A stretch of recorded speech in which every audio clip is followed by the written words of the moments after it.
নমস্কাৰ ছাত্ৰ ছাত্ৰীসকল, আজি অন্য এটা পাঠ লৈ মই তোমালোকৰ ওচৰত উপস্থিত হৈছোঁ।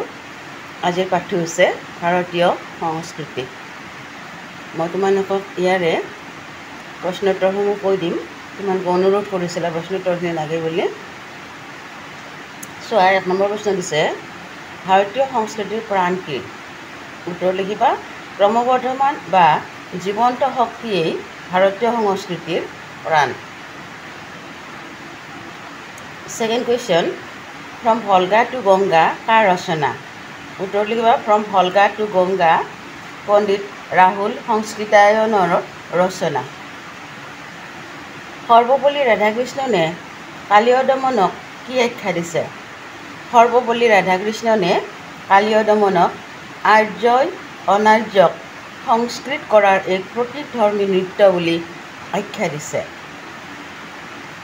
তাৰপিছত লিখিবা, কোনটো যুগক ভাৰতীয় সংস্কৃতিৰ বিস্তাৰ যুগ বুলিব পাৰি? উত্তৰ লিখিবা। প্ৰকৃতপক্ষে বৌদ্ধ ধৰ্মৰ প্ৰচাৰৰ যুগক ভাৰতীয় সংস্কৃতিৰ বিস্তাৰ যুগ বুলিব পাৰি।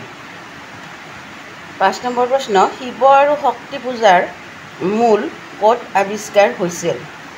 প্ৰত্নতাত্ত্বিক পণ্ডিতসকলে শিৱ আৰু শক্তি পূজাৰ মহেঞ্জোদাৰোৰ সংস্কৃতিৰ পৰা আৱিষ্কাৰ কৰিছিল। ধ্যানস্থ শিৱৰ কল্পনাও মহেঞ্জোদাৰোৰ সংস্কৃতিৰ সম্পদ। 6 নম্বৰ প্ৰশ্ন, ইছলামীয় ভাস্কৰ্যৰ মূল সম্পদ কি? গঠনৰ সৰলতা আৰু সূক্ষ্মতা হৈছে ইছলামীয় ভাস্কৰ্যৰ মূল সম্পদ। তাৰপিছত অজন্তাৰ ছবিবোৰত প্ৰকাশ পোৱা ভাৱবস্তু দুটা কি কি?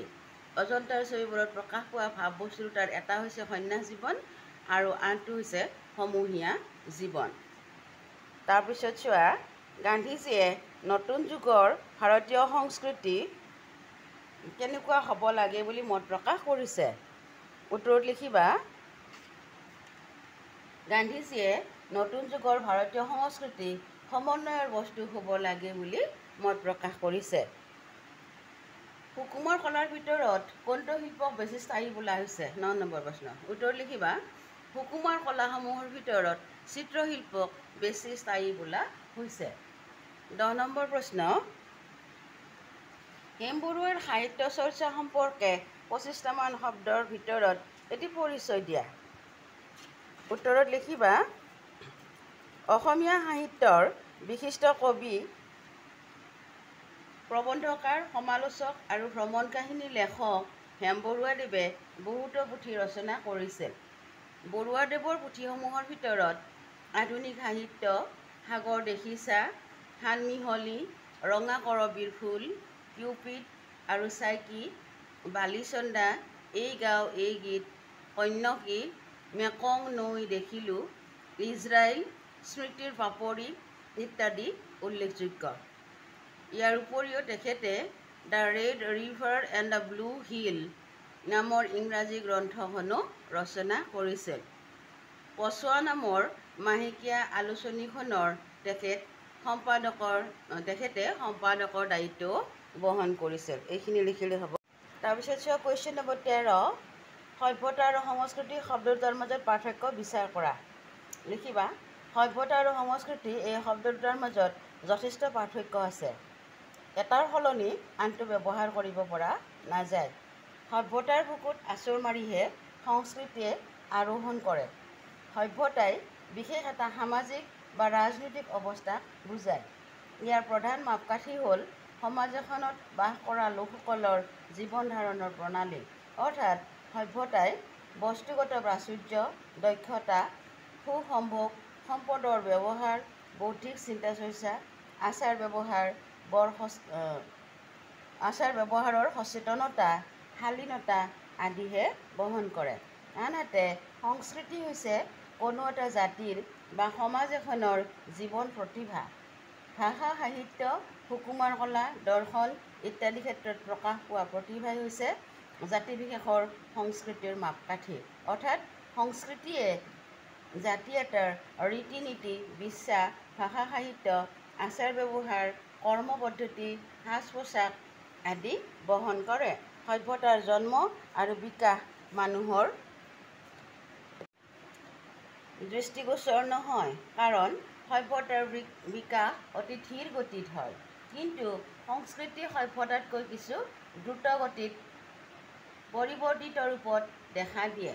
কোনো জাতি বা জনগোষ্ঠীৰ উত্থান পতনৰ সৈতে সভ্যতা জড়িত হৈ থাকে, কিন্তু সংস্কৃতি সেই জাতি বা জনগোষ্ঠীৰ জীৱন পদ্ধতিৰ সৈতেহে জড়িত হৈ থাকে। সভ্যতাৰ সংমিশ্ৰণ নঘটে, কিন্তু সংস্কৃতিৰ সংমিশ্ৰণ ঘটে। উদাহৰণস্বৰূপে হিন্দু সভ্যতা বুলি কওঁতে আমি কেৱল সিন্ধু নদীক কেন্দ্ৰ কৰি গঢ়ি উঠা সভ্যতাকহে বুজোঁ, কিন্তু ভাৰতীয় সংস্কৃতি বুলি কওঁতে আৰ্য অনাৰ্য মোগল আদিৰ সংমিশ্ৰিত সংস্কৃতিৰ কথাহে বুজোঁ। আনহাতে মানুহৰ বুদ্ধি কৌশল বা প্ৰযুক্তিবিদ্যা আদি সভ্যতাৰ সৈতে যিমান ঘনিষ্ঠভাৱে জড়িত, সংস্কৃতিৰ সৈতে নহয়। হিন্দু সভ্যতা আৰু মহেঞ্জোদাৰোৰ সভ্যতাৰ নগৰ নিৰ্মাণৰ কাৰুকাৰ্যবোৰে তাৰে নিদৰ্শন দাঙি ধৰে। সংস্কৃতিয়ে এইবোৰৰ সংস্কাৰহে সাধন কৰিব পাৰে। সভ্যতা আৰু সংস্কৃতিৰ মাজত পাৰ্থক্য থাকিলেও এটাক বাদ দি আনটো ব্যাখ্যা কৰা সম্ভৱ নহয়। সভ্যতাইহে সমাজ সুশৃংখল কৰি সংস্কৃতি গঢ় দিয়াত সহায় কৰে। এইখিনি উত্তৰ। 14 নম্বৰ প্ৰশ্ন চোৱা। উত্তৰ ভাৰত, দাক্ষিণাত্য আৰু ইছলামীয় ভাস্কৰ্যৰ বিষয়ে তোমাৰ পাঠ্যপুথিৰ সহায়ত লিখা। উত্তৰ লিখিবা। উত্তৰ ভাৰতীয় ভাস্কৰ্য আৰু দক্ষিণ ভাৰতীয় ভাস্কৰ্যত দুখন পৃথক ছবি দেখিবলৈ পোৱা যায়। উত্তৰ ভাৰতীয় ভাস্কৰ্যত বৃত্ত আৰু বক্ৰৰেখাৰ প্ৰাদুৰ্ভাৱ সৰহ। এই অঞ্চলৰ ভাস্কৰ্যত একক আৰ্হিৰ সলনি এক সংমিশ্ৰিত আৰ্হিহে দেখিবলৈ পোৱা যায়। ইয়াৰ কাৰণ হ'ল উত্তৰ ভাৰতীয় ভাস্কৰ্যত ইছলামীয় ভাস্কৰ্যৰ ভালেখিনি প্ৰভাৱ দেখা যায়। ই আচলতে সংহতিৰ ভাস্কৰ্য। দক্ষিণ ভাৰতীয় ভাস্কৰ্যত কোণ আৰু সৰল ৰেখাৰ প্ৰাদুৰ্ভাৱ সৰহ।